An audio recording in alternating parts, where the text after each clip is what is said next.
കോവിഡിൻ്റെ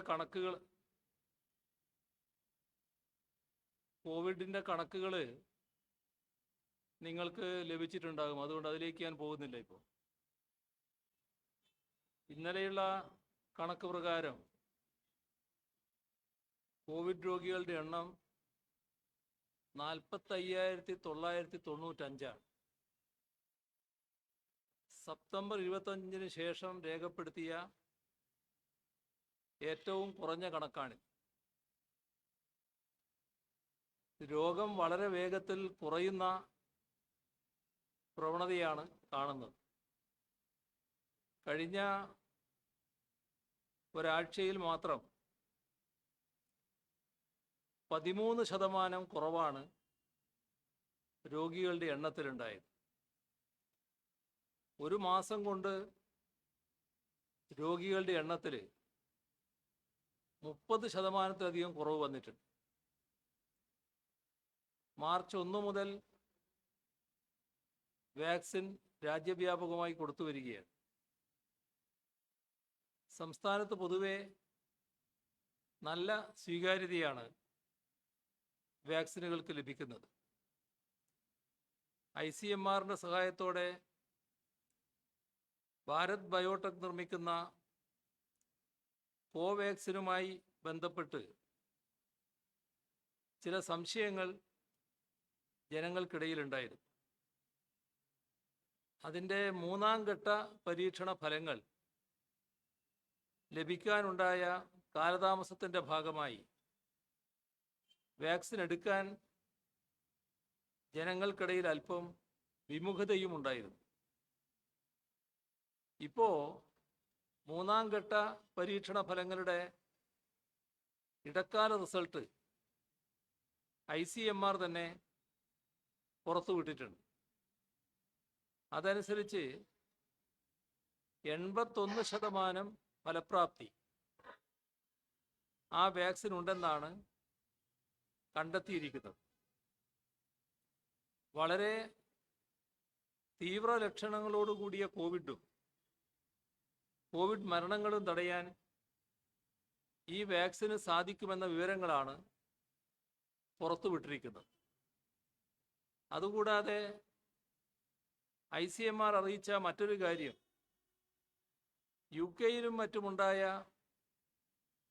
ജനിതക വ്യതിയാനമുള്ള വൈറസുകളെ പ്രതിരോധിക്കാനും ഈ വാക്സിന് കഴിയുമെന്നാണ്. അതുകൊണ്ട് ഈ തെളിവുകളുടെ അടിസ്ഥാനത്തിൽ കോവിഷീൽഡിനൊപ്പം കോവാക്സിനും വിമുഖത ഒഴിവാക്കി സ്വീകരിക്കാൻ ജനങ്ങൾ തയ്യാറാകണം.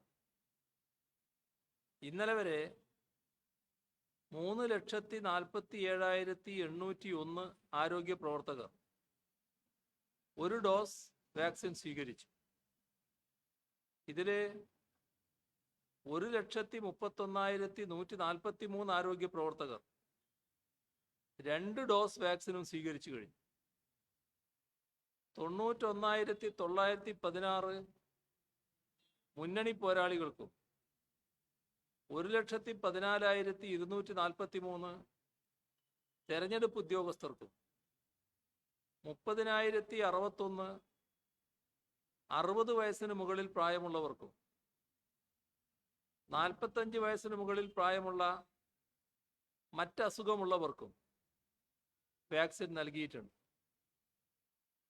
സംസ്ഥാനത്ത് നിലവിൽ വാക്സിൻ സ്റ്റോക്കുണ്ട്.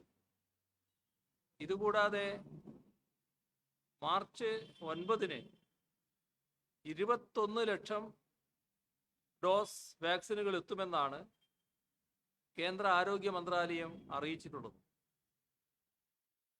കോവിൻ സൈറ്റിൽ രജിസ്ട്രേഷൻ സുഗമമാക്കുന്നതിന് കേന്ദ്രത്തോട് ആവശ്യപ്പെട്ടിട്ടുണ്ട്. കോവിഡ് വാക്സിനേഷൻ കേന്ദ്രങ്ങളുടെ എണ്ണം ഘട്ടം ഘട്ടമായി വർദ്ധിപ്പിക്കാൻ തീരുമാനിച്ചിട്ടുമുണ്ട്. ഓരോ കേന്ദ്രത്തിലെയും സെഷനുകൾ മുൻകൂട്ടി ആസൂത്രണം ചെയ്യുകയും കോവിൻ സൈറ്റിൽ അടുത്ത 15 ദിവസത്തേക്കുള്ള സെഷനുകൾ സൃഷ്ടിക്കുകയും ചെയ്യും. തിരക്ക് കുറക്കുന്നതിന് ജില്ലകൾക്ക് സ്പോട്ട് രജിസ്ട്രേഷനിൽ ടോക്കൺ സംവിധാനം നടപ്പിലാക്കും. സ്പോട്ട് രജിസ്ട്രേഷൻ ഉച്ചയ്ക്ക് മുൻപ് 50%, ഉച്ച കഴിഞ്ഞ് 50% വിഭജിക്കും. ഓൺലൈൻ അപ്പോയിൻമെൻ്റ് എടുത്തു വരുന്നവർക്കും നേരിട്ട് വരുന്നവർക്കും പ്രത്യേകമായി നിശ്ചിത എണ്ണം അനുവദിക്കും. നേരിട്ട് വരുന്നവർക്ക് തിരക്കൊഴിവാക്കാൻ ടോക്കൺ അനുവദിക്കും. നിലവിൽ വാക്സിനേഷൻ സെൻ്ററുകളിൽ നല്ല തിരക്ക് അനുഭവപ്പെടുന്നുണ്ട്. സെൻ്ററുകൾ അനുവദിച്ച് കിട്ടിയവർ അതാത് സെൻ്ററുകളിൽ പോയി വാക്സിൻ എടുക്കണം. രണ്ടാമത്തെ ഡോസിന് സെൻ്ററുകൾ അനുവദിക്കുന്ന മുറക്ക് വീഴ്ച വരുത്താതെ അതും സ്വീകരിക്കാൻ ശ്രമിക്കണം. കേരളത്തിൻ്റെ കാലാവസ്ഥയിൽ ചൂട് കൂടി വരുന്നതായാണ് കാണുന്നത്. ചില പ്രദേശങ്ങളിൽ 37 ഡിഗ്രി സെൽഷ്യസിലേക്ക് കൂടിയ ദിനാന്തരീക്ഷ താപനില എത്തുന്നുവെന്നാണ് റിപ്പോർട്ടുകൾ. കോട്ടയം, ആലപ്പുഴ തുടങ്ങിയ ഇടങ്ങളിൽ സാധാരണ ഈ സമയത്ത് പ്രതീക്ഷിക്കുന്നതിൽ കൂടുതൽ കൂടിയ താപനില രേഖപ്പെടുത്തുന്നുണ്ട്. ഉയർന്ന ചൂട് ആരോഗ്യ പ്രശ്നങ്ങൾ സൃഷ്ടിക്കും. ഉഷ്ണകാല ദുരന്തങ്ങളായ ഉഷ്ണതരംഗം, സൂര്യാഘാതം, സൂര്യാതാപം എന്നിവയെ സംസ്ഥാന ദുരന്ത നിവാരണ അതോറിറ്റി മുന്നേ തന്നെ ഒരു സംസ്ഥാന സവിശേഷ ദുരന്തമായി പ്രഖ്യാപിച്ചിട്ടുള്ളതാണ്. വേനൽക്കാല പ്രശ്നങ്ങൾ അവലോകനം ചെയ്യുകയും ആവശ്യമായ മുൻകരുതൽ നടപടികൾ സ്വീകരിക്കാൻ ബന്ധപ്പെട്ട വകുപ്പുകൾക്ക് നേരത്തെ നിർദ്ദേശം നൽകുകയും ചെയ്തിട്ടുണ്ട്. പൊതുജനങ്ങൾ പ്രത്യേകമായി ഈ വിഷയത്തിൽ ജാഗ്രത പാലിക്കണം. ദാഹമില്ലാത്ത സമയത്ത് പോലും ധാരാളം വെള്ളം കുടിക്കണം. പഴവർഗ്ഗങ്ങൾ ഭക്ഷണത്തിൽ ഉൾപ്പെടുത്തണം. വയോജനങ്ങൾ, കുട്ടികൾ, രോഗികൾ, മുലയൂട്ടുന്ന അമ്മമാർ, ഗർഭിണികൾ തുടങ്ങിയവർ പ്രത്യേകം ശ്രദ്ധിക്കണം. ചൂട് ഉച്ചസ്ഥായിയിലെത്തുന്ന പകൽ 11 മുതൽ 3 മണി വരെയുള്ള സമയങ്ങളിൽ കൂടുതൽ ജാഗ്രത വേണം. ഈ സമയത്ത് നേരിട്ട് വെയിലേൽക്കുന്ന ജോലികളിൽ ഏർപ്പെടാതിരിക്കാൻ ശ്രമിക്കണം. ചൂട് കൂടുന്ന ഇടങ്ങളിൽ തൊഴിൽ സമയം പുനഃക്രമീകരിക്കാൻ തൊഴിൽ വകുപ്പ് നിർദ്ദേശം പുറപ്പെടുവിച്ചിട്ടുണ്ട്. ജില്ലാ ലേബർ ഓഫീസർമാർ ഇത് പരിശോധിച്ച് ഉറപ്പുവരുത്തുന്നുണ്ട്. തൊഴിലുടമകൾ പൂർണ്ണമായും ഇതിനോട് സഹകരിക്കണം. നമ്മുടെ അതിഥി തൊഴിലാളികളിലേക്കും സുരക്ഷാ മുൻകരുതലുകൾ എത്തിക്കണം. തദ്ദേശഭരണ സ്ഥാപനങ്ങൾ പ്രത്യേകമായി തന്നെ ഈ കാര്യങ്ങൾ ശ്രദ്ധിക്കുകയും വേണം. കവലകൾ, മാർക്കറ്റുകൾ തുടങ്ങിയ പൊതു ഇടങ്ങളിലൊക്കെ ജനകീയ കൂട്ടായ്മകളുടെ നേതൃത്വത്തിൽ കുടിവെള്ളം ലഭ്യമാക്കുന്ന ഇടപെടലുകൾ നടത്താവുന്നതാണ്. പക്ഷികൾക്കും മൃഗങ്ങൾക്കും കൂടി കുടിവെള്ളം ലഭ്യമാക്കാൻ ശ്രദ്ധിക്കണം. എല്ലാ വീട്ടുവളപ്പിലും പക്ഷികൾക്ക് കൂടി കുടിവെള്ളം ലഭ്യമാകത്തക്ക രീതിയിൽ ഒരു പാത്രത്തിൽ നല്ല വെള്ളം സംഭരിച്ചു വെക്കുന്നതിന് എല്ലാ ദിവസവും പ്രത്യേകമായി ശ്രദ്ധിക്കേണ്ടതാണ്. തെരഞ്ഞെടുപ്പ് കാലമായതിനാൽ പൊതുപ്രവർത്തകരും പ്രത്യേകമായി ഈ കാര്യങ്ങൾ ശ്രദ്ധിക്കണം.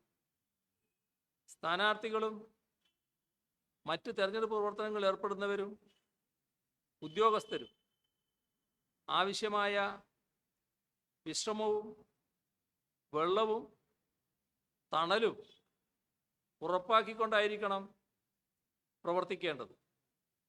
സംസ്ഥാന ദുരന്ത നിവാരണ അതോറിറ്റി ഇതുമായി ബന്ധപ്പെട്ട് പുറപ്പെടുവിക്കുന്ന മുന്നറിയിപ്പുകൾ എല്ലാവരും കർശനമായി പാലിക്കണം.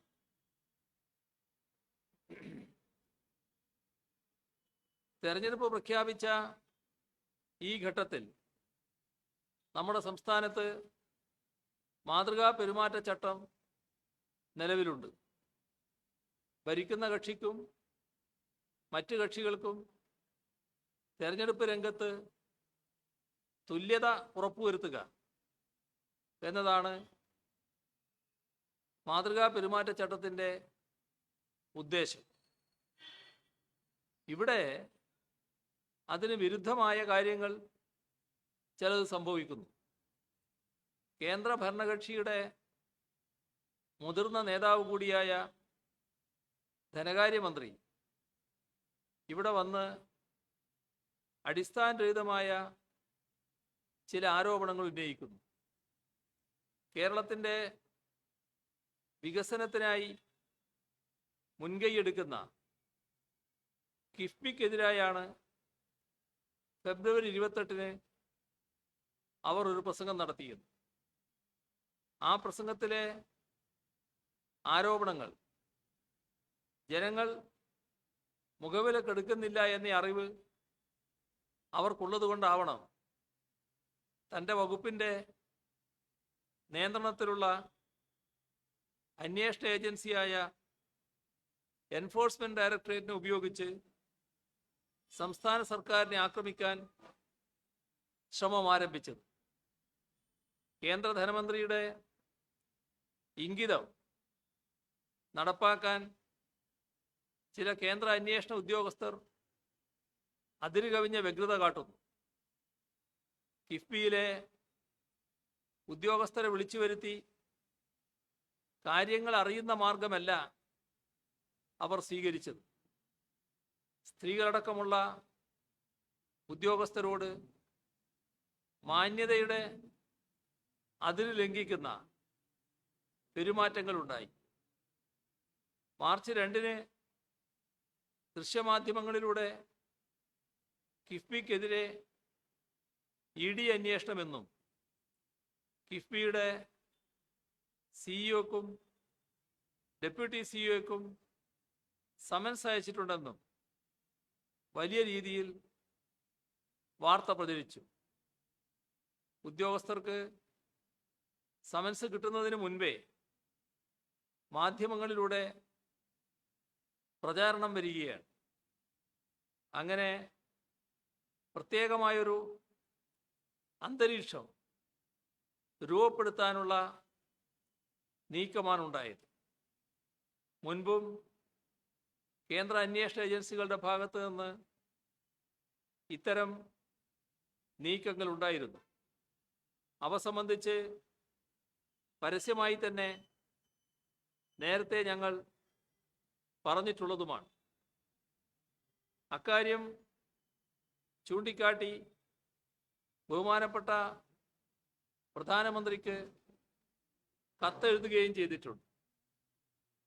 ഇപ്പോൾ തെരഞ്ഞെടുപ്പ് കാലത്ത് കേന്ദ്ര അന്വേഷണ ഏജൻസി ആർക്കു വേണ്ടിയാണ് ചാടി ഇറങ്ങിയത് എന്ന് തിരിച്ചറിയാൻ പാഴൂർ പടി വരെ പോകേണ്ട കാര്യമില്ല. കേന്ദ്രം ഭരിക്കുന്ന BJPയെയും അവർക്കിഷ്ടമുള്ള കാര്യങ്ങൾ അവർ പറയുന്നതിന് മുൻപേ വിളിച്ചു പറയുന്ന കേരളത്തിലെ കോൺഗ്രസ് നേതൃത്വത്തെയും തൃപ്തിപ്പെടുത്താനുള്ള പ്രവർത്തനമല്ല കേന്ദ്ര അന്വേഷണ ഏജൻസികൾ നടത്തേണ്ടത്. ഫെഡറൽ സംവിധാനത്തിൽ ഭരണഘടനാപരമായ ചുമതലകൾ നിർവഹിക്കുന്ന ഗവൺമെൻറ്റിൻ്റെ ഭാഗമാണ് ഉദ്യോഗസ്ഥർ. അത്തരത്തിലുള്ള ഉദ്യോഗസ്ഥരെ പാർലമെൻറ്റ് പാസാക്കിയ നിയമത്തിലെ അധികാരം ദുർവിനിയോഗം ചെയ്ത് വിളിച്ചു വരുത്തി പീഡിപ്പിക്കുന്നത് അന്വേഷണ ഉദ്യോഗസ്ഥർക്കും അവരുടെ രാഷ്ട്രീയ മേലാളന്മാർക്കും ഇഷ്ടമുള്ള മൊഴി അവർ രേഖപ്പെടുത്തിയില്ലെങ്കിൽ ആ ഉദ്യോഗസ്ഥരോട് അപമര്യാദയായി അഭിസംബോധന ചെയ്ത് അവരെ ഭീഷണിപ്പെടുത്തി തങ്ങളുടെ വഴിക്ക് കൊണ്ടുവരാനുള്ള നീക്കങ്ങളും ഉണ്ടാവുകയാണ്. വേണ്ടി വന്നാൽ ശാരീരികമായി ഉപദ്രവിക്കും എന്ന ഭാവത്തോടെ പെരുമാറുന്ന നിലവരെ ഉണ്ടാകുന്നു. ഇത്തരം നിയമവിരുദ്ധ പ്രവർത്തനങ്ങൾ കേന്ദ്ര അന്വേഷണ ഉദ്യോഗസ്ഥരുടെ ഭാഗത്തു നിന്നുണ്ടായാൽ അതിനിരയാകുന്നവർക്ക് സംരക്ഷണം നൽകാൻ നാട്ടിൽ നിയമമുണ്ട് എന്നത് ഇവർ ഓർക്കുന്നത് നല്ലതാണ്. കാരണം നിയമവാഴ്ച നിലനിൽക്കുന്ന ഒരു നാടാണ് നമ്മുടേത്. തെരഞ്ഞെടുപ്പ് കാലത്ത് എന്തുകൊണ്ടാണ് ഈ രീതിയിലൊരു വെപ്രാളം കേന്ദ്ര അന്വേഷണ ഏജൻസികളുടെ ഭാഗത്ത് നിന്നുണ്ടാകുന്നത്? കേന്ദ്ര ഭരണകക്ഷിയുടെ താൽപ്പര്യത്തിനൊത്ത് പ്രവർത്തിക്കുന്ന അന്വേഷണ ഏജൻസികൾ കേരളത്തിലെത്തി ചെയ്യുന്നതെല്ലാം ശരി എന്ന് പറയുന്ന പ്രതിപക്ഷമുള്ളപ്പോൾ ഇങ്ങനെയൊക്കെ ആകാമെന്ന ധൈര്യമാണോ കേന്ദ്ര നിയമപ്രകാരം രൂപീകരിച്ചിട്ടുള്ള റിസർവ് ബാങ്ക് ഓഫ് ഇന്ത്യയുടെ അനുമതിയോടുകൂടിയാണ് എല്ലാ ചട്ടങ്ങളും പാലിച്ചുകൊണ്ട് കിഫ്ബി മസാല ബോണ്ട് പുറപ്പെടുവിച്ചത്? ഇത് സംബന്ധിച്ച് കൂടുതൽ കാര്യങ്ങൾ വിശദമായി തന്നെ സംസ്ഥാന ധനമന്ത്രി വിശദീകരിച്ചുള്ളതിനാൽ അതിലേക്ക് ഞാൻ കൂടുതലായി കടക്കുന്നില്ല. പക്ഷേ ഒരു കാര്യം ഉറപ്പിച്ച് വ്യക്തമാക്കുകയാണ്. തെറ്റായ ആരോപണങ്ങളുമായി ആക്രമിക്കാൻ വന്നാൽ കീഴടങ്ങാൻ ഉദ്ദേശിച്ചിട്ടില്ല. ജനങ്ങളോട് ഉത്തരവാദിത്വമുള്ളവരാണ് ഞങ്ങൾ. ആ ഉത്തരവാദിത്വം നിറവേറ്റുന്നതിനെ തടയാൻ വരുന്ന ഒരു ശക്തിക്ക് മുന്നിലും വഴങ്ങിക്കൊടുക്കുന്ന പാരമ്പര്യം ഞങ്ങളുടേതല്ല. ഇതിനിടയിൽ പ്രതിപക്ഷ നേതാവ് പുതിയൊരാരോപണവുമായി വന്നിട്ടുണ്ട്. തെരഞ്ഞെടുപ്പ് സമയത്ത് ED അന്വേഷണം നടത്തുന്നത് CPM BJP ബന്ധത്തിൻ്റെ തെളിവാണെന്നാണ് അദ്ദേഹം പറയുന്നത്. തദ്ദേശ ഭരണ തെരഞ്ഞെടുപ്പായിരുന്നില്ലേ? അന്ന് കേന്ദ്ര അന്വേഷണ ഏജൻസികൾ കേരളത്തെ വട്ടം ചുറ്റുമ്പോൾ അവർക്ക് വിളക്ക് പിടിച്ച് മുന്നിൽ നടന്നത് ആരായിരുന്നു? പ്രതിപക്ഷ നേതാവിന് മറവി രോഗം വന്നിട്ടുണ്ടാകില്ല എന്നാണ് കരുതുന്നത്.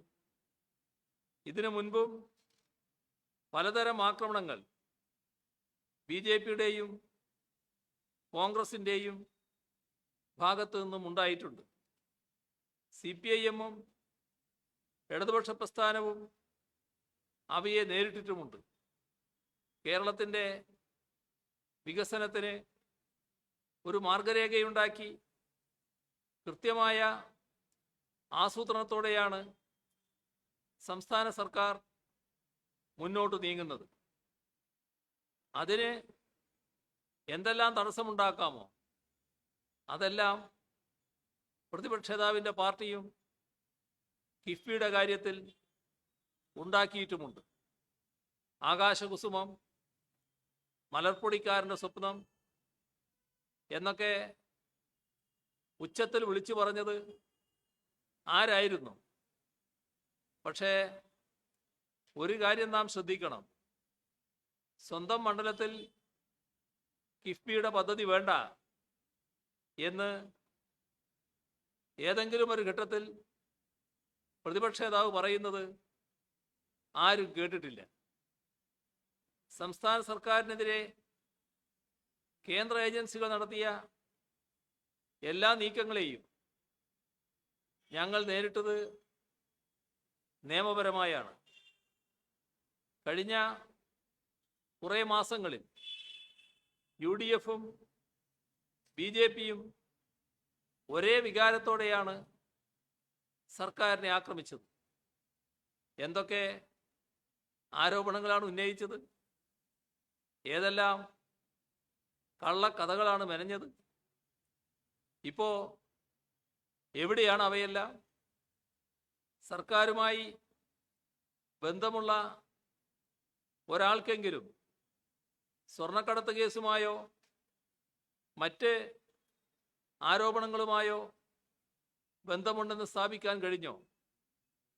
അടിസ്ഥാനരഹിതമായ ആരോപണങ്ങൾ, ഏറ്റവും കൂടുതൽ ഉയർത്തിയ ആളെന്ന ബഹുമതി പ്രതിപക്ഷ നേതാവിന് ചാർത്തി കിട്ടിയതാണല്ലോ. അദ്ദേഹത്തിന് ഇപ്പോഴുണ്ടാകുന്ന ജാള്യം BJPയുമായി ഞങ്ങൾക്ക് ബന്ധമുണ്ടെന്ന് പറയുന്ന നിലവാരമില്ലാത്ത ആരോപണത്തിലേക്ക് അദ്ദേഹത്തെ നയിക്കുക കൂടിയാണ് ചെയ്യുന്നത്. ഇന്ത്യയിലെമ്പാടും BJPയിലേക്ക് കടകാലിയാക്കൽ വിൽപ്പന നടത്തുന്ന കോൺഗ്രസിൻ്റെ നേതാവാണ് അദ്ദേഹം. മതനിരപേക്ഷവാദികളുടെയും ന്യൂനപക്ഷങ്ങളുടെയും വിശ്വാസം നഷ്ടപ്പെടുമ്പോൾ അത് ചെപ്പടി വിദ്യയിലൂടെ നിലനിർത്താമെന്ന വ്യാമോഹമാണ് ദുരാരോപണങ്ങൾ ഉയർത്തുന്നതിൻ്റെ അടിസ്ഥാനം. അതിൽ സഹതപിക്കുകയേ വഴിയുള്ളൂ. 889 പദ്ധതികളിലായി 43,250 കോടി രൂപയാണ് കിഫ്ബി വകയിരുത്തിയിട്ടുള്ളത്.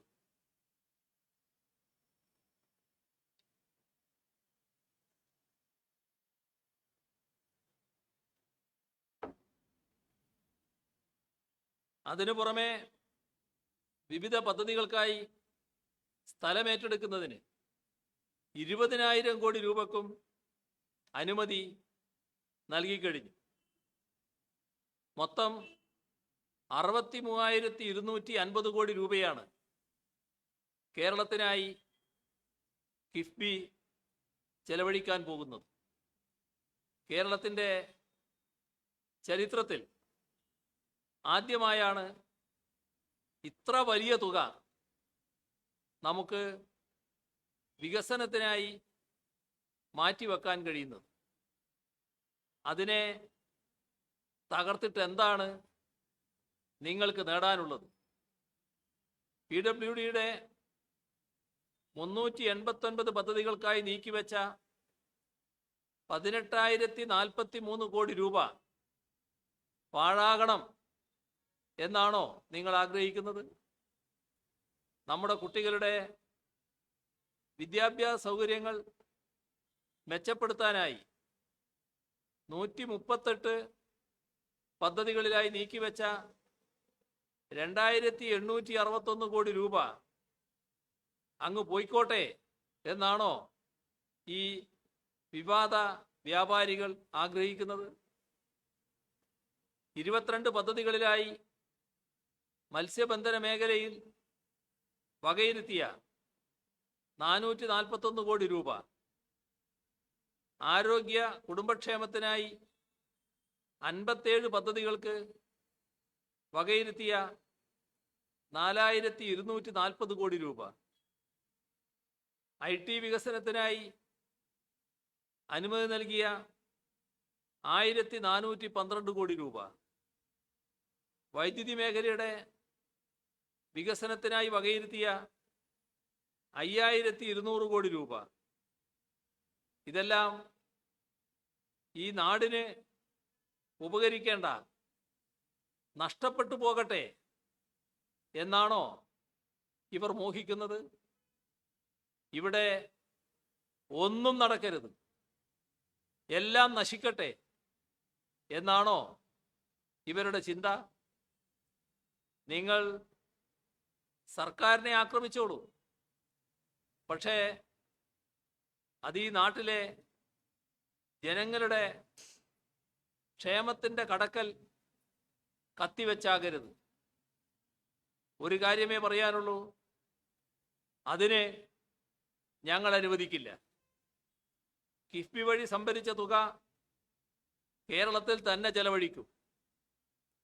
നമുക്ക് ഇനിയും മികച്ച റോഡുകൾ വേണം, എല്ലാവർക്കും നല്ല ചികിത്സ കിട്ടണം, സാധാരണക്കാരുടെ മക്കൾക്കും ഏറ്റവും ഉയർന്ന നിലവാരമുള്ള വിദ്യാഭ്യാസം ലഭിക്കണം, ഇവിടെ വ്യവസായം വളരണം, നമ്മുടെ തൊഴിലില്ലാത്തവർക്ക് തൊഴിൽ വേണം. ഇതിനൊന്നും ഇടങ്കോലിടാൻ വരരുത്. ഇന്ത്യൻ ഫെഡറൽ സംവിധാനത്തിൽ സംസ്ഥാനങ്ങളുടെ ചെലവ്, ഉത്തരവാദിത്തങ്ങളും വരുമാന സ്രോതസ്സുകളും തമ്മിലുള്ള അന്തരം വളരെ വലുതാണ്. ചില ഉത്തരവാദിത്തങ്ങൾ വലിയ തോതിൽ വർദ്ധിക്കുന്നു, വരുമാന സ്രോതസ്സ് അതിനനുസരിച്ച് ഉയരുന്നില്ല. അപ്പോഴാണ് ഈ അന്തരം വലിയ തോതിൽ ഉണ്ടാകുന്നത്. ഇത് 15ാം ധനകാര്യ കമ്മീഷന്റെ റിപ്പോർട്ടിൽ തന്നെ എടുത്തു പറഞ്ഞ കാര്യമാണ്. ആരോഗ്യം, വിദ്യാഭ്യാസം എന്നിവ ഉൾപ്പെടെയുള്ള സാമൂഹിക മേഖലകളിൽ പ്രധാന ഉത്തരവാദിത്വം സംസ്ഥാന സർക്കാരിനാണ്. കേരളം ഇക്കാര്യത്തിൽ ഭാരിച്ച ഉത്തരവാദിത്വം ഏറ്റെടുക്കുന്നുമുണ്ട്. നമ്മുടെ വാർഷിക ബജറ്റിലുള്ള വരുമാനവും ചെലവും മാത്രം നോക്കി നടത്തിയാൽ ഭാവി കേരളത്തിനുള്ള പശ്ചാത്തല സൗകര്യ വികസനം സാധ്യമാകില്ല. അതുകൊണ്ടാണ് കിഫ്ബി മാതൃക കേരളം സ്വീകരിച്ചത്. മൂലധന ചെലവിനായി കടമെടുക്കുകയും പശ്ചാത്തല സൗകര്യ വികസനം നടപ്പിലാക്കുകയും ചെയ്യുമ്പോൾ ഉണ്ടാകുന്ന സാമ്പത്തിക വളർച്ച സമ്പദ്ഘടനയെ കടക്കണിയിലേക്കല്ല, പുരോഗതിയിലേക്കാണ് നയിക്കുക. ഇതും ഒന്നിലധികം തവണ ആവർത്തിച്ച് വ്യക്തമാക്കിയിട്ടുള്ളതാണ്.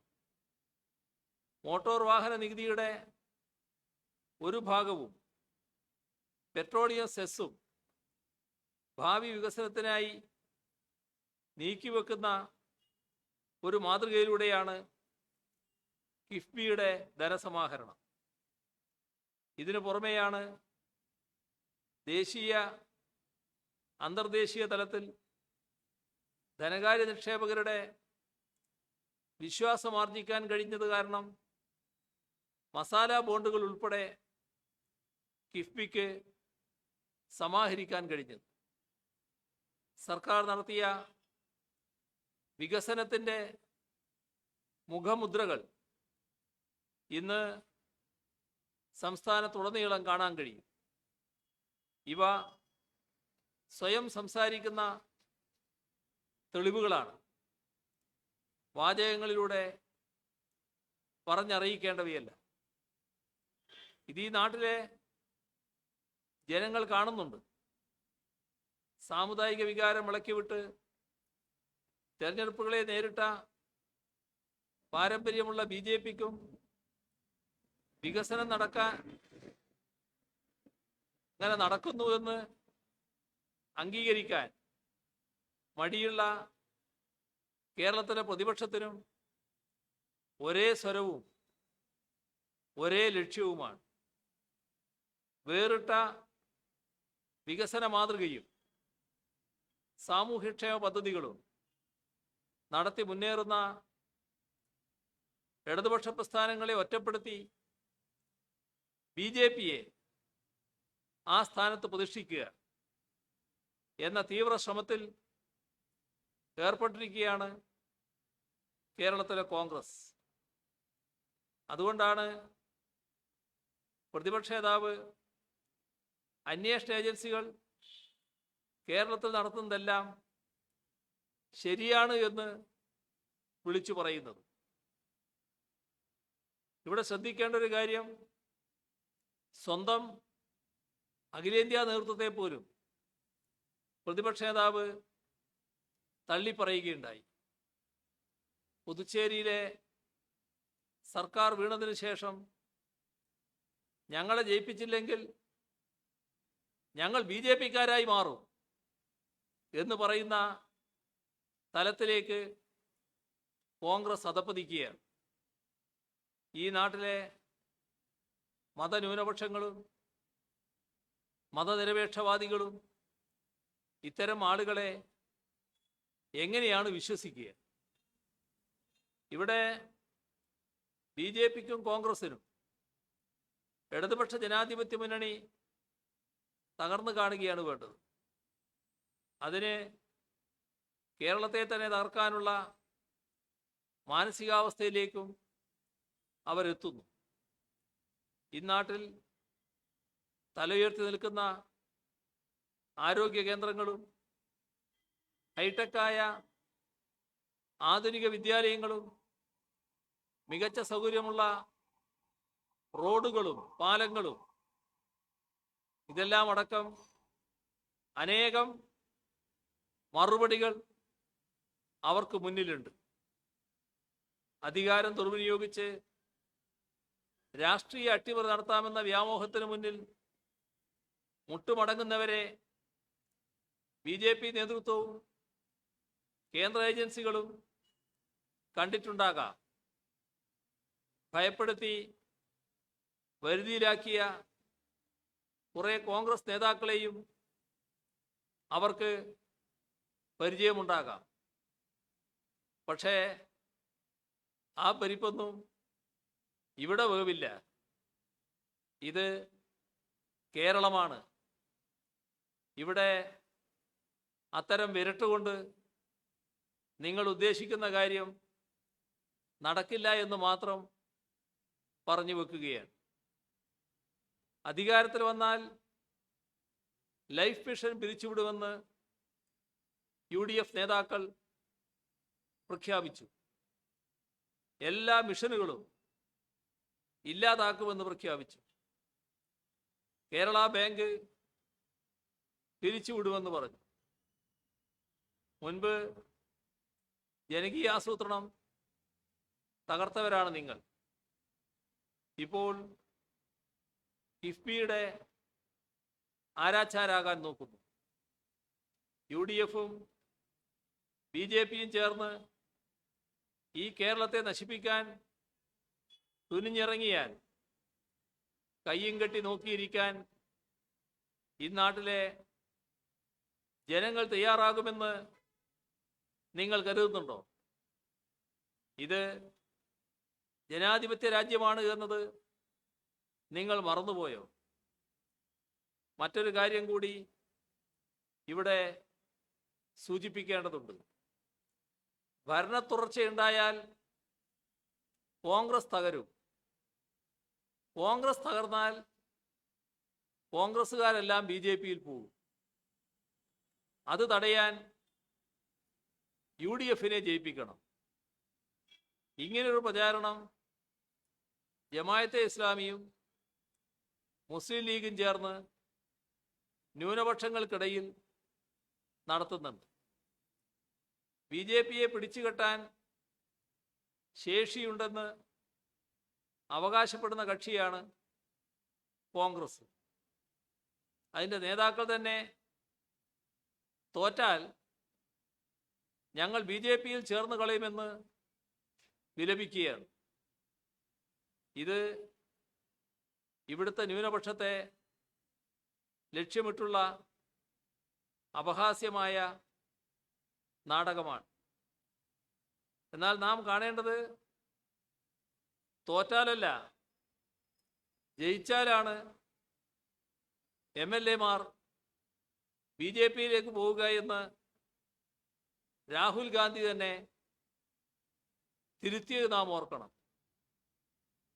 പുതുച്ചേരി ഉൾപ്പെടെയുള്ള സംസ്ഥാനങ്ങളിലെ അനുഭവമായിരിക്കാം രാഹുൽ ഗാന്ധിയെ ആ തുറന്നു പറച്ചിലിന് പ്രേരിപ്പിച്ചത്. പ്രലോഭനങ്ങൾക്ക് വഴങ്ങി കോൺഗ്രസ്സുകാർ ഏതു നിമിഷവും BJPയിൽ പോകുമെന്ന അനുഭവം എത്ര വേണമെങ്കിലും പറയാൻ കഴിയും. ഇപ്പോൾ കോൺഗ്രസ് നേതാക്കൾ തന്നെ ഈ പ്രചരണം ഏറ്റെടുത്തിരിക്കുന്നു. ഇത് ഒരേ സമയം വിചിത്രവും രസകരവുമാണ്. സ്വന്തമായി എന്തെങ്കിലും ഒരു ഉറപ്പ് വേണ്ടേ?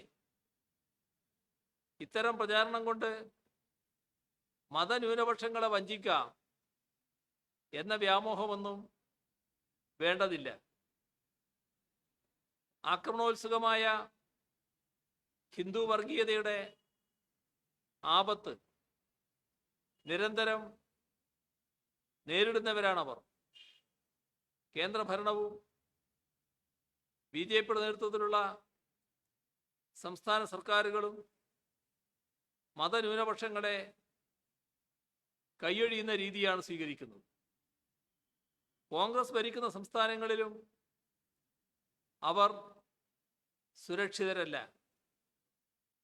ഇടതുപക്ഷത്ത് ഭരണമുള്ള കേരളത്തിലും ഇടതുപക്ഷ പ്രസ്ഥാനങ്ങൾക്ക് കുറച്ചെങ്കിലും സ്വാധീനമുള്ള സംസ്ഥാനങ്ങളിലുമാണ് ന്യൂനപക്ഷങ്ങൾക്ക് സുരക്ഷിതമായി ജീവിക്കാൻ കഴിയുന്നത്. ഇതാണ് ഇടതുപക്ഷത്തിൻ്റെയും ഇടതുപക്ഷ സർക്കാരിൻ്റെയും പ്രസക്തി. BJPയുടെ തീവ്ര വർഗീയതയെ പ്രതിരോധിക്കുന്ന ഏക സംസ്ഥാന സർക്കാരിനെതിരെ പ്രചരണം നടത്തുന്നവർ ആരുടെ താല്പര്യമാണ് സംരക്ഷിക്കുന്നത്? എന്തുകൊണ്ടാണ് കോൺഗ്രസ്സുകാർ BJPയിലേക്ക് കൂട്ടത്തോടെ പോകുന്നതെന്ന് മതനിരപേക്ഷതയിൽ വിശ്വസിക്കുന്നവർക്ക് നന്നായി അറിയാം. അത് ജമാഅത്തെ ഇസ്ലാമിയും ലീഗും പ്രചരിപ്പിക്കുന്നത് പോലെയല്ല. മതനിരപേക്ഷതയോട് പ്രതിബദ്ധതയോ വർഗീയതയോട് എതിർപ്പോ ഇല്ലാത്ത നയം സ്വീകരിച്ചു വരുന്നതാണ് കോൺഗ്രസിന്റെ തകർച്ചയ്ക്ക് കാരണം. വർഗീയതയുമായി പല തലങ്ങളിൽ സമരസപ്പെടാൻ കോൺഗ്രസിന് മടിയില്ല. ഇവിടെ ജനങ്ങൾ ഇതെല്ലാം തിരിച്ചറിയുന്നുണ്ട്. വഞ്ചനയുടെ ചാക്കുമായി ഇറങ്ങിയവർക്ക് തെരഞ്ഞെടുപ്പിൽ ജനങ്ങൾ ശക്തമായ തിരിച്ചടി നൽകും. വർഗീയതയ്ക്കെതിരെ വിട്ടുവീഴ്ചയില്ലാതെ നിലകൊള്ളുന്ന കേരളത്തിലെ സർക്കാരിനെതിരെ നീങ്ങുന്നവർ യഥാർത്ഥത്തിൽ ആരുടെ താല്പര്യമാണ് സംരക്ഷിക്കുന്നത് എന്ന് എല്ലാവർക്കും മനസ്സിലാക്കാൻ കഴിയുന്നുണ്ട്. വർഗീയതയ്ക്കെതിരായ നിലപാടിൽ ഞങ്ങൾക്ക് ഉറപ്പുണ്ട്. മതനിരപേക്ഷത സംരക്ഷിക്കുന്നതിൽ ഉറപ്പുണ്ട്. ആ ഉറപ്പ് UDF ഇല്ല എന്നതാണ് നാടാകെ കാണുന്നതും ഉൾക്കൊള്ളുന്നതും. ഇത്രയും കാര്യങ്ങളാണ് ഇന്ന് പങ്കുവെക്കാനുള്ളത്.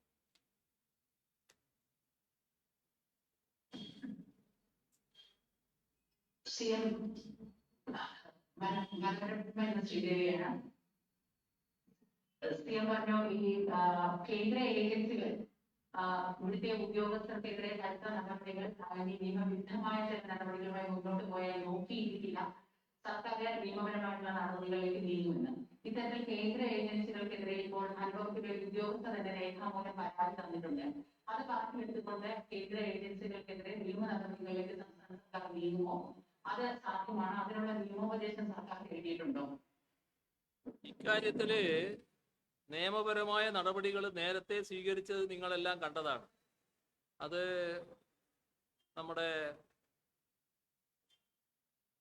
കിഫ്ബിക്കെതിരെ അല്ലല്ലോ ആദ്യം നടപടി തുടങ്ങിയത്. കേരളത്തിലെ പാവങ്ങൾക്ക് വീട് കൊടുക്കുന്ന ആ പദ്ധതിക്കെതിരെ എന്തൊരു വാശിയോടെയായിരുന്നു പുറപ്പെട്ടത്. അതിന് ഏതെങ്കിലും തരത്തിലുള്ള അടിസ്ഥാനമുണ്ടോ?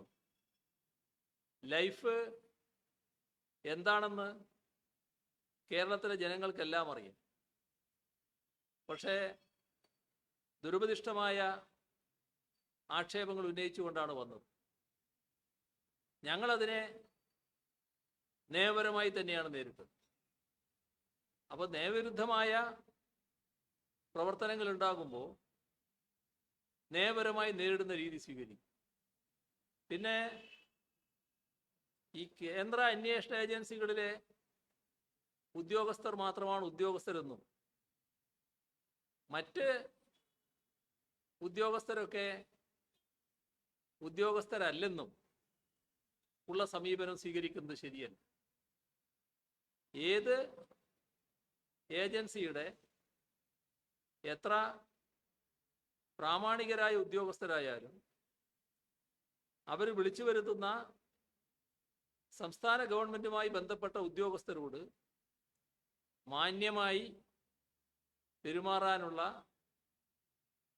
ബാധ്യത അവർക്കുണ്ട്. അത് നിയമപരമായി ഉറപ്പുള്ളൊരു കാര്യവുമാണ്.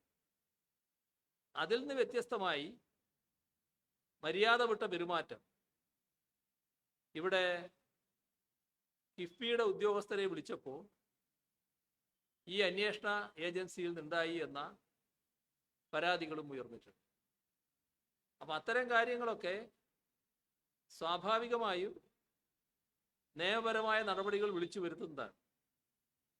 അപ്പോൾ നിയമവാഴ്ച നിലനിൽക്കുന്ന ഒരു നാടാണ് നമ്മുടെ.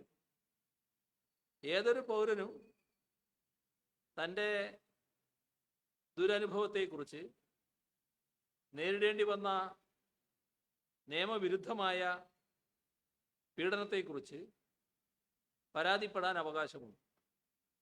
അങ്ങനെ പരാതിപ്പെട്ടാൽ സ്വാഭാവികമായും ബന്ധപ്പെട്ട അധികൃതർ നടപടിയെടുക്കാറുണ്ട്. അവർ നടപടിയെടുക്കാൻ ബാധ്യസ്ഥരുമാണ്. കേന്ദ്ര അന്വേഷണ ഏജൻസികൾ അവർക്ക് തോന്നിയതുപോലെ പ്രവർത്തിക്കാനുള്ള അധികാരം കിട്ടിയവരല്ല എന്നത് മനസ്സിലാക്കുന്നത് നല്ലതാണ്.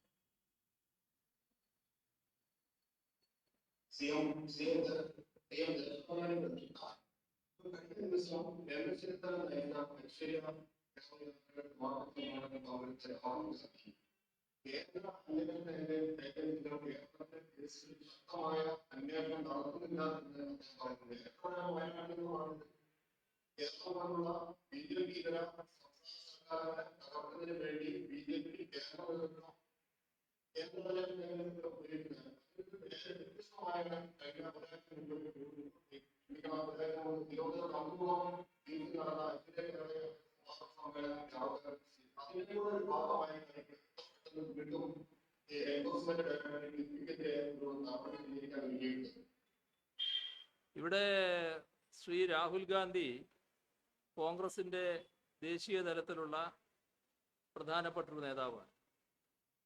അപ്പൊ അദ്ദേഹത്തിന്റെ വാക്കുകൾ കോൺഗ്രസ്സുകാർ മാത്രമല്ല മറ്റുള്ളവരും ശ്രദ്ധിക്കും.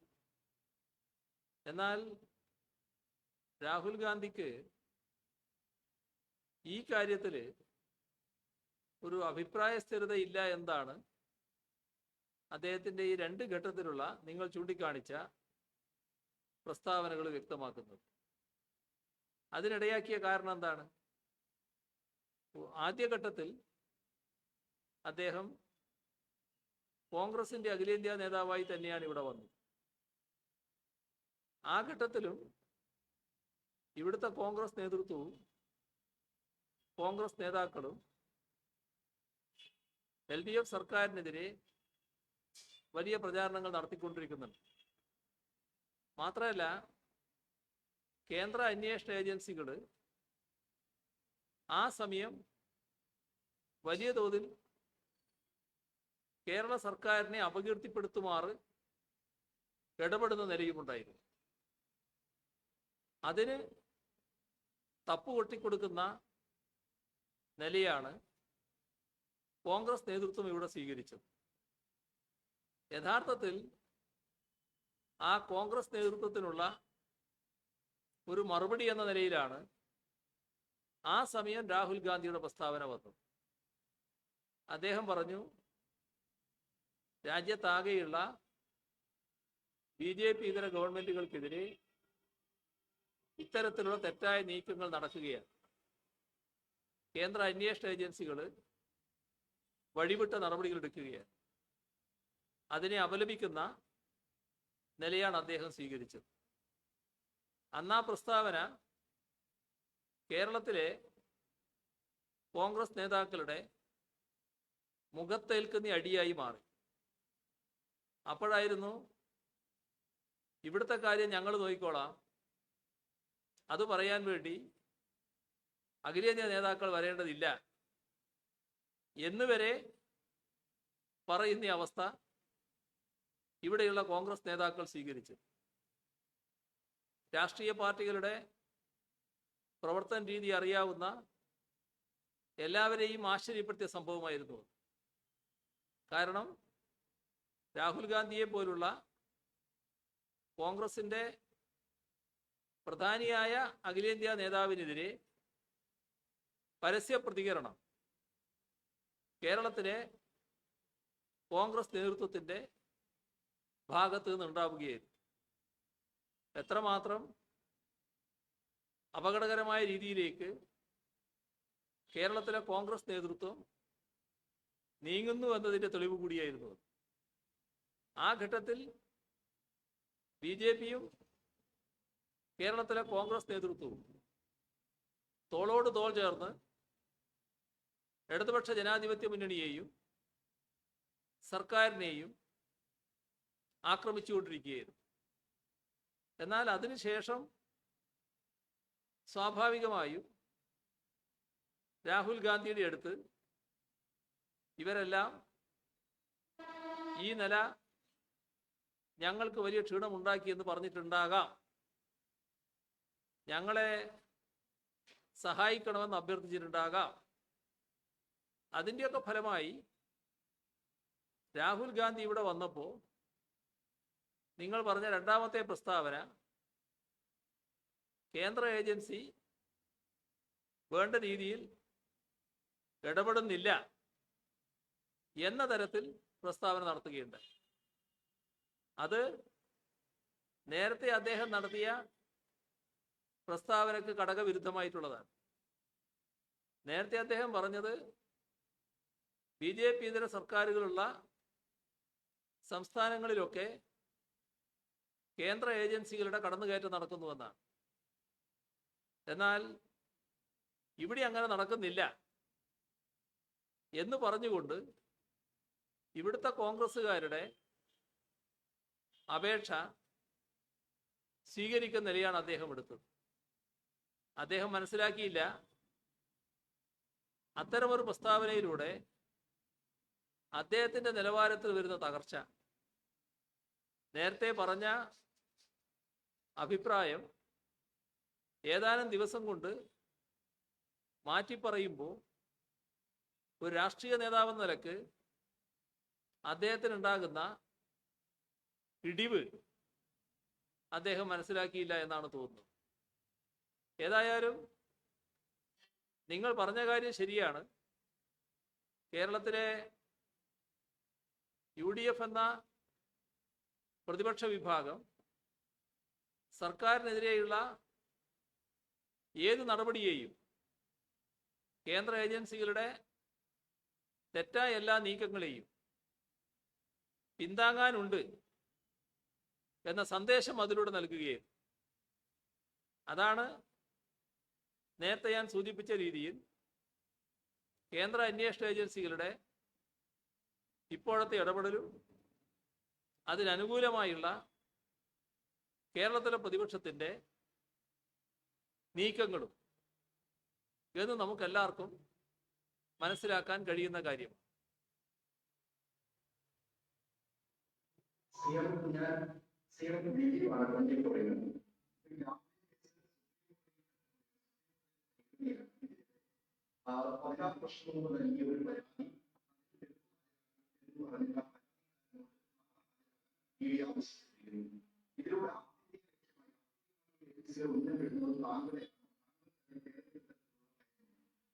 അതൊക്കെ അങ്ങ് അവരങ്ങ് മനസ്സിൽ വെച്ചാൽ മതി. ഞാൻ നേരത്തെ പറഞ്ഞല്ലേ അതൊക്കെ. ആ കാര്യത്തിലൊന്നും ഞാനിപ്പോൾ പ്രതികരിക്കാൻ പോകുന്നില്ല.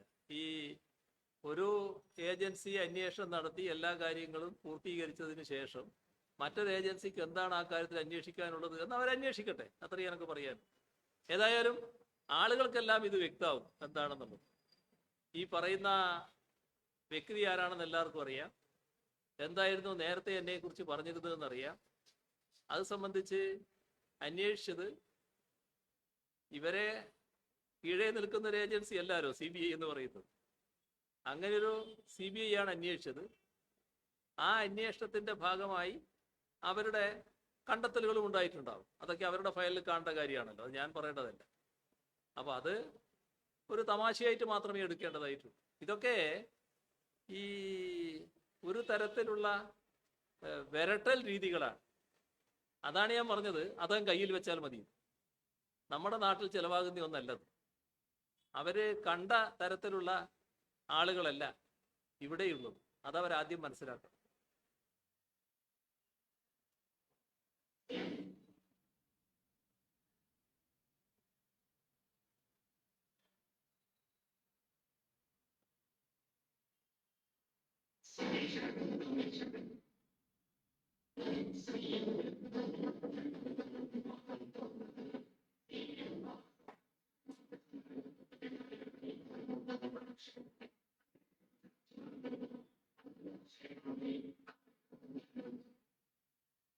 ഇത് ഒരു പുതിയ കാര്യമല്ലല്ലോ, എത്രയോ വർഷങ്ങൾക്ക് മുൻപ് നടന്നൊരു കാര്യമാണല്ലോ. ഈ RSSുമായി നടന്നു വന്നിരുന്ന രാഷ്ട്രീയ സംഘടനകൾ ഉണ്ടായിരുന്നു, എല്ലാവർക്കും അറിയാവുന്നതാണ്. അതിൻ്റെ ഭാഗമായി നേരത്തെ, ഇപ്പോഴല്ല, 1980കളിൽ തന്നെ സമാധാന ചർച്ചകൾ നാട്ടിൽ നടന്നിട്ടുണ്ട്. രാഷ്ട്രീയ സംഘടനകൾ ഒഴിവാക്കാൻ ശ്രമിക്കുന്നത് ഏതെങ്കിലും തരത്തിലുള്ള രാഷ്ട്രീയ കൂട്ടുകെട്ടാകുമെന്ന് പറയാൻ പറ്റും. ഇവിടെ ഒരു പ്രത്യേകത കാണുന്നത്, നിങ്ങൾ ചോദിച്ചത് നന്നായി, ശ്രീ ദിനേശ് നാരായൺ എഴുതിയ the RSS and the making of the deep nation എന്ന പുസ്തകത്തിൻ്റെ ഒരു ഭാഗമാണ് ഉദ്ധരിച്ച് കാണുന്നത്. അതിൽ ശ്രീ M-ന്റെ സാന്നിധ്യത്തിൽ RSS നേതൃത്വവുമായി സംഘടനകൾ ഒഴിവാക്കാൻ സമാധാന ചർച്ചകൾ നടത്തിയെന്ന് ആണ് ചിലർ പറയുന്നത്. ഇതൊരു രാഷ്ട്രീയ ബാന്ധവത്തിലുള്ള ചർച്ചയാണെന്ന് ആ പുസ്തകത്തിൽ ഒരിടത്തും പറഞ്ഞിട്ടില്ല. എന്നാൽ അതേ പുസ്തകത്തിൽ പറഞ്ഞ മറ്റൊരു കാര്യമുണ്ട്. അത് കോൺഗ്രസും RSSും 1980കളിൽ നടത്തിയ ഒരു രഹസ്യ ചർച്ചയെ പറ്റിയാണ്. ഇന്ത്യൻ രാഷ്ട്രീയത്തിൽ വർഗീയതയുടെ വളർച്ചയ്ക്ക് വിത്ത് പാകിയ ഒരു നടപടിക്ക് മുന്നോടിയായി നടന്ന രഹസ്യ ചർച്ചയാണ്. പുസ്തകത്തിൻ്റെ 107-ാം പേജിൽ നാഗ്പൂരിൽ നിന്നുള്ള കോൺഗ്രസ് പാർലമെന്റ് അംഗമായിരുന്ന ബൻവാരിലാൽ പുരോഹിത് അന്ന് പ്രധാനമന്ത്രിയായിരുന്ന രാജീവ് ഗാന്ധിക്ക് വേണ്ടി RSS മേധാവിയായിരുന്ന ബാലാസാഹേബ് ദേവരസുമായി നടത്തിയ ചർച്ചയെപ്പറ്റിയാണ് അതിൽ പറയുന്നത്. അതിൽ രാജീവ് ഗാന്ധിയുടെ ദൂതനായി പങ്കെടുത്തത് ഭാനുപ്രകാശ് സിംഗ് എന്ന 1970-കളിൽ കേന്ദ്രമന്ത്രിയും പിന്നീട് ഗോവ ഗവർണറുമായ നേതാവാണ്. ആ യോഗത്തിൽ ശ്രീ ഭാനുപ്രകാശ് സിംഗ് അയോധ്യയിൽ ശിലാന്യാസം നടത്താൻ അന്നത്തെ പ്രധാനമന്ത്രി തയ്യാറാണെന്ന് ബാലാസാഹേബ് ദേവരസിനെ അറിയിച്ചു. ഇതാണ് ആ പുസ്തകത്തിൽ പറയുന്നത്. ഇത് ഉറപ്പിക്കാൻ RSS നേതാവ് രാജേന്ദ്ര സിംഗ് അന്നത്തെ കേന്ദ്ര ആഭ്യന്തരമന്ത്രി ബൂട്ടാ സിംഗിനെ ഡൽഹിയിൽ വെച്ച് കണ്ടതായും പറയുന്നുണ്ട്. ശിലാന്യാസത്തിന് അനുവാദം നൽകുന്നതിന് പകരമായി കോൺഗ്രസിന് ലോക്സഭാ തെരഞ്ഞെടുപ്പിൽ RSS പിന്തുണ നൽകണമെന്ന ആവശ്യത്തെക്കുറിച്ചും ഇതേ പുസ്തകത്തിൽ പ്രതിപാദിച്ചിട്ടുണ്ട്. എന്തായാലും അതേ വർഷം തന്നെ അയോധ്യയിൽ ശിലാന്യാസം നടന്നു. പിന്നീട് നടന്നതൊക്കെ ചരിത്രത്തിൻ്റെ ഭാഗമായുള്ള കാര്യമാണ്. അതൊന്നും ഞാനിവിടെ പറയേണ്ട കാര്യമില്ല. ആ പുസ്തകമൊന്ന് പൂർണ്ണമായി വായിച്ചാൽ RSSുമായി രഹസ്യ രാഷ്ട്രീയ ബാന്ധവം തുടങ്ങിയതും തുടരുന്നതും കോൺഗ്രസ് ആണെന്ന് വ്യക്തമായി കാണാൻ കഴിയും. ഇവിടെ നിങ്ങൾ ചൂണ്ടിക്കാണിച്ച ചർച്ചകൾ മനുഷ്യജീവൻ സംരക്ഷിക്കാൻ വേണ്ടി നടത്തിയിട്ടുള്ളതാണ്. ആരും കൊല്ലപ്പെടരുത് എന്ന് കരുതുന്നതുകൊണ്ടാണ് ചർച്ച നടന്നത്. അത്തരത്തിലുള്ള സമാധാന ചർച്ചകളിൽ കോൺഗ്രസ് നേതാക്കളും പങ്കെടുത്തിട്ടുണ്ട്. ശ്രീ എം കണ്ണൂരിൽ നടത്തിയ പദയാത്രയിൽ DCC പ്രസിഡന്റ് അടക്കം പങ്കെടുത്തിട്ടില്ലേ? അക്രമം ഇല്ലാതാക്കാനും സമാധാനം ഉറപ്പുവരുത്താനും ആരുമായും ചർച്ച നടത്തുന്നതിന് എപ്പോഴും ഞങ്ങൾ തയ്യാറായിട്ടുണ്ട്.